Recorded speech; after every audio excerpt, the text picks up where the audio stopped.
5, 4, 3, 2, 1, 0.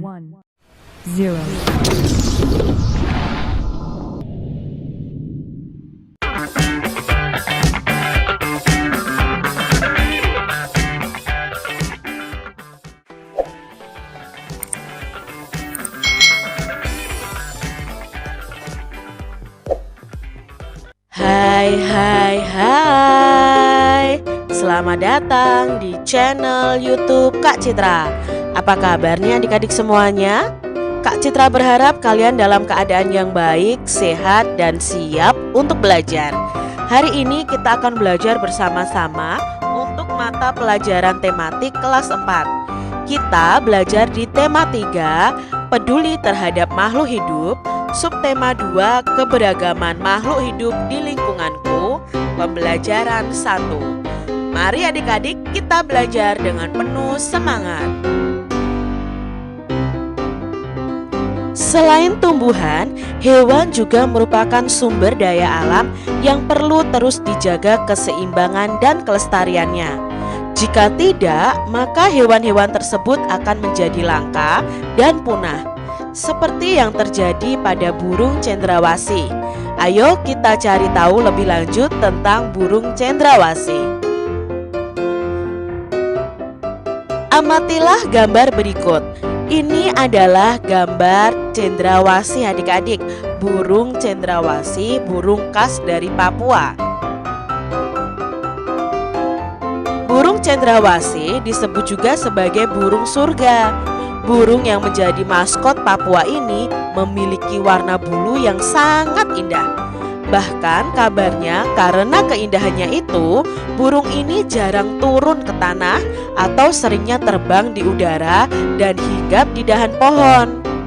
Warna burung bulu cendrawasih ini sangat mencolok adik-adik. Biasanya merupakan kombinasi dari beberapa warna seperti hitam, coklat, oranye, kuning, putih, biru, merah, hijau, dan ungu. Burung ini semakin molek dengan keberadaan bulu memanjang dan unik yang tumbuh dari paruh, sayap, atau kepalanya. Warna yang bermacam-macam menjadi salah satu penanda dalam mengelompokkan jenis mereka. Habitat aslinya itu di hutan-hutan yang lebat, yang umumnya terletak di daerah dataran rendah dan hanya dapat ditemukan di Indonesia bagian timur. Burung cendrawasih mati kawat adalah jenis yang menjadi identitas Provinsi Papua. Masyarakat di Papua sering menggunakan bulu dari cendrawasih ini sebagai pelengkap atau hiasan dalam pakaian adat mereka. Keberadaan burung cendrawasih kian lama kian terancam adik-adik. Perburuan dan penangkapan liar serta kerusakan habitat menjadi beberapa penyebab utama. Bulu cendrawasih juga diperdagangkan, digunakan sebagai penghias topi wanita di Eropa. Tapi kini burung cantik ini menjadi jenis satwa yang dilindungi. Beberapa jenis cendrawasih yang masuk dalam daftar dilindungi antara lain cendrawasih kuning kecil, cendrawasih botak, cendrawasih raja, cendrawasih merah, dan to'owa. Nah, demikian tadi informasi mengenai burung cendrawasih. Diambil dari sumber indonesia.travel. Jelaskan mengapa burung cendrawasih menjadi salah satu sumber daya alam yang menjadi kebanggaan masyarakat Papua adik-adik. Nah, mengapa ya? Karena burung cendrawasih ini disebut sebagai burung surga. Burungnya itu mempunyai warna yang mencolok ya, dengan kombinasi warna yang banyak sekali, ada hitam, coklat, dan lain sebagainya. Lalu burung ini semakin molek karena memiliki bulu yang memanjang. Nah, bulu memanjangnya itu unik, tumbuh dari paruh, sayap, dan kepalanya. Keberadaan burung cendrawasih kian lama kian terancam. Apa yang menyebabkan hal tersebut terjadi?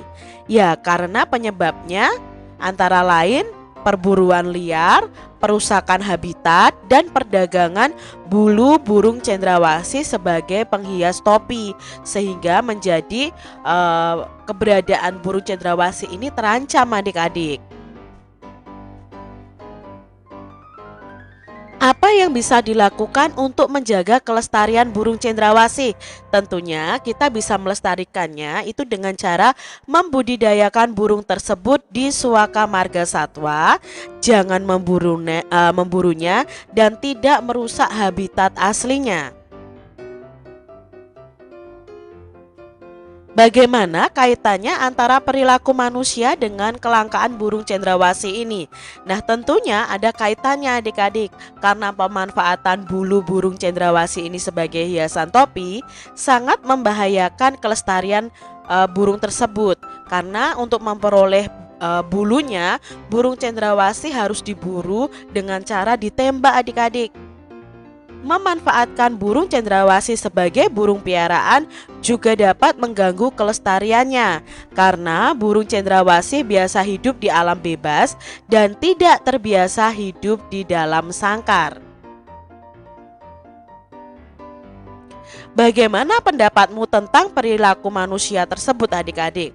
Nah, perilaku manusia tersebut ya jangan ditiru ya adik-adik dalam memburu burung cendrawasih ini, karena bisa menyebabkan burung cendrawasih itu punah ya adik-adik ya, tidak ada di negara kita lagi ya.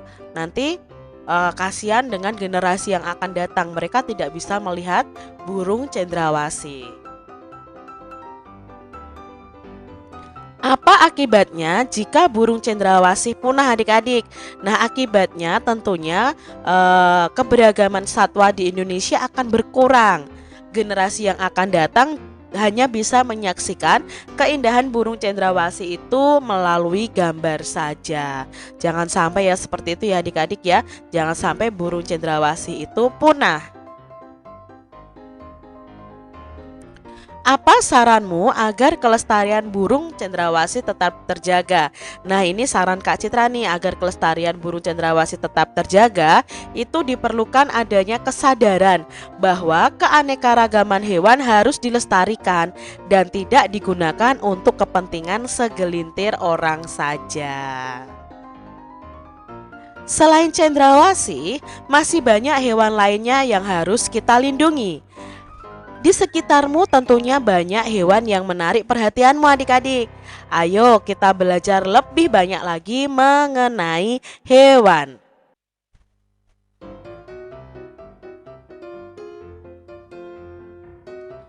Apakah di lingkunganmu terdapat kupu-kupu? Bacalah teks berikut untuk menambah pengetahuanmu tentang kupu-kupu. Di sini ada bacaan tentang kupu-kupu. Mari kita baca bersama-sama adik-adik. Kupu-kupu merupakan serangga. Kupu-kupu biasanya memiliki warna yang indah cemerlang. Kupu-kupu merupakan salah satu dari sedikit jenis serangga yang tidak berbahaya bagi manusia. Daur hidup kupu-kupu bermula dari telur yang melekat di daun, kemudian matang dan menetas setelah 5 sampai dengan 10 hari dan menjadi larva atau ulat. Setelah 2 minggu, larva atau ulat membentuk kepompong dan menjadi pupa yang bergantung di ranting atau daun selama 2 sampai 3 minggu. Setelah beberapa waktu, kupu-kupu dewasa keluar dari kepompong. Kupu-kupu dikenal sebagai serangga penyerbuk tanaman yang membantu bunga-bunga berkembang menjadi buah. Bagi petani dan orang pada umumnya, kupu-kupu ini sangat bermanfaat untuk membantu jalannya penyerbukan tanaman. Ini tadi informasi mengenai kupu-kupu. Kupu-kupu itu berasal dari telur. Lalu telur menjadi larva yaitu ulat. Setelah menjadi ulat, ya, kupu-kupu ini sebelum menjadi kupu-kupu ya, dari ulat ini membentuk kepompong. Nah, setelah kepompong ini bergantung di ranting atau di daun selama kurang lebih 3 minggu, kempomong ini akan sedikit demi sedikit mengeluarkan wujud, yaitu kupu-kupunya adik-adik. Nah, di sini kupu-kupu ini sangat bermanfaat untuk tumbuhan sebagai pembantu penyerbukan tanaman. Namun saat menjadi ulat ini adalah bagian yang sangat merugikan karena dia memakan daun-daun di sekitarnya adik-adik. Namun saat sudah menjadi kupu-kupu malah bermanfaat bagi tumbuhan. Kupu-kupu hidup di dataran tinggi dan di dataran rendah. Kupu-kupu Indonesia banyak ragamnya dibandingkan dengan kupu-kupu dari negara tetangga kita. Tidak sedikit penggemar kupu-kupu. Warnanya yang indah sangat menarik perhatian banyak orang. Oleh sebab itu, perburuan kupu-kupu sering terjadi adik-adik. Hal ini tentunya sangat merugikan bagi kelangsungan kupu-kupu maupun makhluk hidup lainnya. Ternyata kupu-kupu juga ikut diburu adik-adik. Nah, ini adalah contoh-contoh kupu-kupu ya.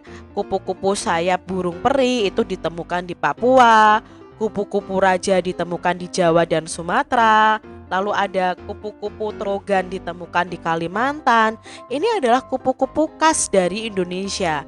Tapi sayang adik-adik, karena banyak orang yang ingin mengoleksi kupu-kupu dengan cara diawetkan, mereka memburu kupu-kupu adik-adik dan membunuhnya lalu diawetkan.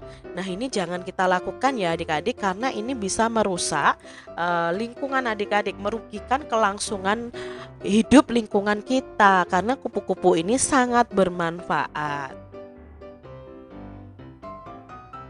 Apa akibatnya apabila kupu-kupu itu punah? Tentunya kupu-kupu kalau punah, kelestarian tanaman juga terganggu karena berkurangnya hewan yang membantu penyerbukan tanaman. Lalu, apa yang bisa kamu lakukan untuk melindungi kupu-kupu adik-adik? Nah, yang bisa kita lakukan adalah dengan cara menjaga kelestariannya, tidak memanfaatkan kupu-kupu sebagai barang hiasan. Di mana kupu-kupu hidup? Jelaskan. Nah, di mana ya tadi kupu-kupu hidup? Kupu-kupu hidup di dataran tinggi dan di dataran rendah atau di daerah yang banyak terdapat tanaman berbunga. Nah, itu tadi informasi mengenai kupu-kupu. Kamu telah mengetahui tentang manfaat penting hewan bagi keseimbangan lingkungan.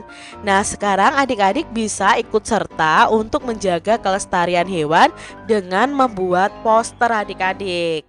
Buatlah sebuah poster yang berisi ajakan untuk menyayangi dan merawat hewan adik-adik.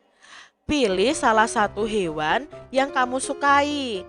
Buat poster dengan memperhatikan kriteria berikut ini.